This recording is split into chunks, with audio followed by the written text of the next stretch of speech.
So I'm going to talk a little bit about food photography, my impressions of food photography, why I think it's gotten to the point where it needs to be defended, some of the backlash against food photography.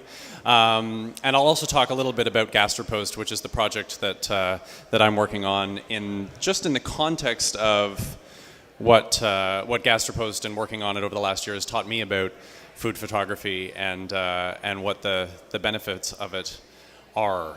So when I say food photography today, I think most of us kind of have a sense of what I mean. We probably all think of sharing photos of our own food on Instagram or on Food Shooter, and we know what that is, and we usually take it with maybe with our camera, or maybe with the DSLR. And I think that's actually on its own, it's a bit of an interesting phenomenon, because if I had said the words food photography to you 10 years ago, 15 years ago, I don't know what you would have thought of. I personally would have, I think, thought about this next slide. That's what I would have thought about food photography maybe 15 or 20 years ago. There's nothing wrong with this, but it's interesting that growing up, this was one of the iconic images, and one of the only things I know about this photo, and that I was taught growing up about this photo, is that it's not real food, which is fine.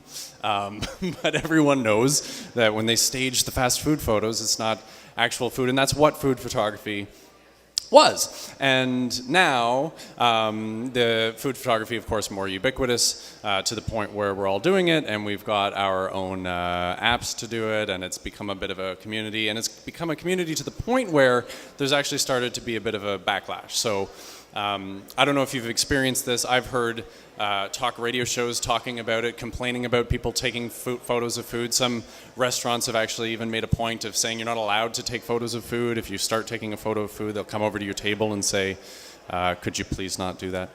And there was actually a friend of mine got to the point where he wrote a column in the Globe and Mail about this. Please stop taking pictures of your food, basically. He wrote this whole column about don't do it anymore. And one of the quotes from this column was that compulsive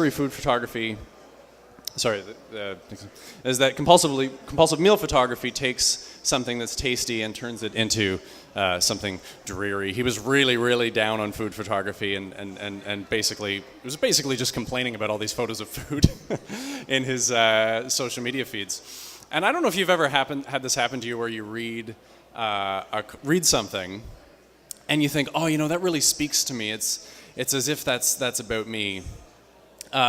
If you're a friend of Ivor's, and if he follows you on Twitter or on Instagram and you take photos of food, this is actually about you. Like, you actually read this column and you know that he's specifically complaining about you and your activity online. And part of the outcome of that was that a certain group of food people who felt connected to that started, instead of just using a hashtag food porn or instafood or nom nom nom or any of those hashtags that we all use, some people started posting photos with the hashtag sorry food haters as sort of like this apologetic action. Like, I really want to share this photo of food, but I also feel like I need to apologize for it.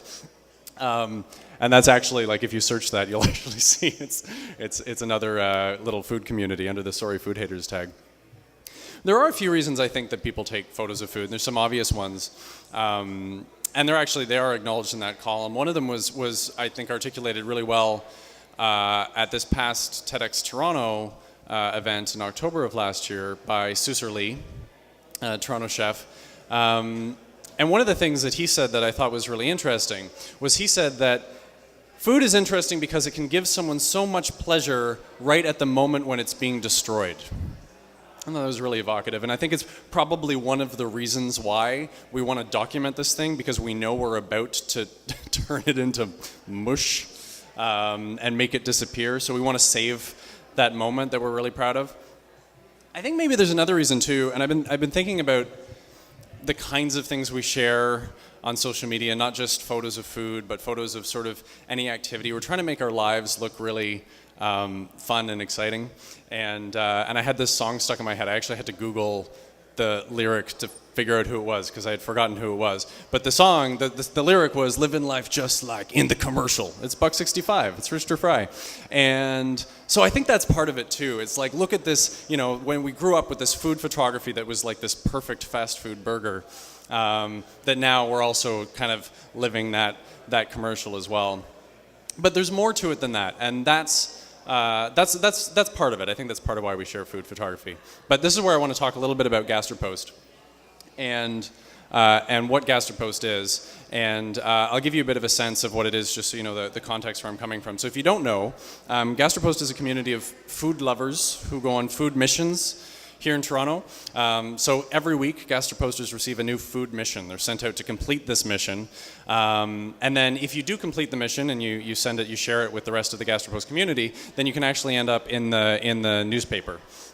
And this was actually, I wanted to make this sort of mise en abîme for you, because I was tweaking my presentation at Starbucks an hour ago, and there was a copy of the National Post. So Gastropost is part of National Post, and every week, if you complete your food mission, you actually have a chance to be in the paper. And that's pretty cool. We've been at it for a year now, but it wasn't always that clear. We didn't really know what we were doing. Here's the process that we started with when we first conceived of Gastropost. We said, we're excited by the food community in Toronto, and we want to try and do something that's valuable to the food community and food that food lovers in Toronto would actually enjoy. So we started with these principles, these sort of belief statements. So this is what we think food lovers in Toronto believe. This is what we believe, and what can we do together. So we put together this idea of these weekly food missions, and these were the directions. This was actually the very first week, so this is a year ago. These were the directions that we put into the newspaper to say, here's how you complete a food mission. And the reason I shared this, and I went back a year to pull it up, because these are not exactly the same as the directions that we use now. We actually just said, to do a mission, share whatever with us. We asked people to share. You could share a story, you could share a video, you could share a quotation, you could share a link, whatever you wanted to share with us to express what you knew about food, what you wanted to share about food. And so when we said that, and when we said, send us whatever you want, and we gave a mission, like we said, your mission this week is to eat or enjoy asparagus, then what we got back was a photo of asparagus. Or if we said your mission this week is to, this was sent to us by Linda Matarasso, a Gastroposter for the mission a few weeks ago. Or if we said the mission is avocado, then we got a photo of, oh, delicious avocado. This is Crystal McEwen's photo. So we started getting these really amazing photos back. That's how Gastroposters chose to complete these food missions, to express their food experience, was through photos. There's more than that still, because another thing happened. What we did after this was we said we actually want to meet these people. So we started throwing events. We started getting Gastroposters to come and gather together and meet each other and talk. And this is when we started to really understand that this was actually about a lot more than the photos. This was about the connections and the community and the people who were the members of this thing. And at our very first Gastropost event, this really cool thing happened that we didn't expect to happen. We invited like our first 50 Gastroposters to come to this restaurant and hang out. And as they came in, they started spotting each other across the room and saying, hey, that's Robin. I've been reading her blog for a year and I've never met her. And they ran to each other and they knew each other from online, but they'd never connected in a physical space. So they're socializing and looking happy, and I look at this photo and I could almost be tricked into thinking this was like a staged stock photography. These are people living life just like in the commercial, having a really good time, connecting over food. It's the photos of the food and the shared experience of going on what we call a food mission that helped to facilitate that connection. And that food can tell stories as well. This is the newspaper page that was yesterday's National Post. And what we were this mission was in celebration of Father's Day. So we asked Gastroposters, your mission this week is to share some kind of food that you associate with your father or fatherhood, whatever that means to you.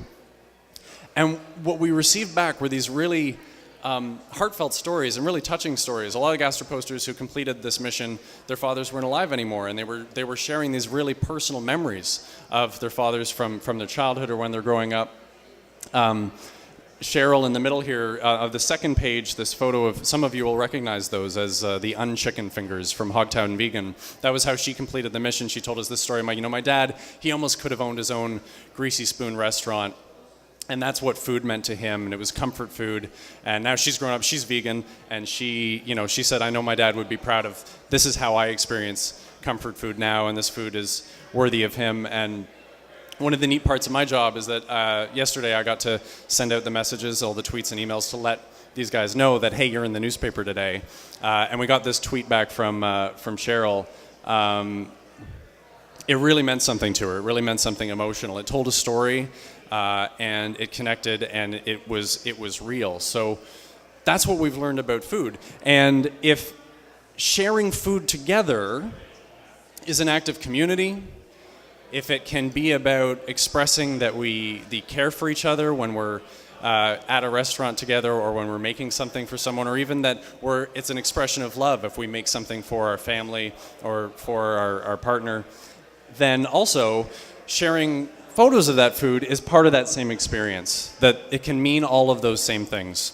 And that's something that we've learned that we think is really valuable. And if you don't believe me, the one last example that I'll leave is that I just went into my Instagram feed this morning and scrolled back literally just like 10 photos to a photo from the night before, and this is what I saw. It's my friend Julie in a long-distance relationship with their boyfriend John, and they do this every few nights. They make the meal together, and then they take a photo of it and share that with the rest of us, and that's how they experience their love and how they share that love with the rest of the world. And I think that food photos really can help facilitate that community and that caring and that love. So that's what I wanted to say. Thanks very much for listening.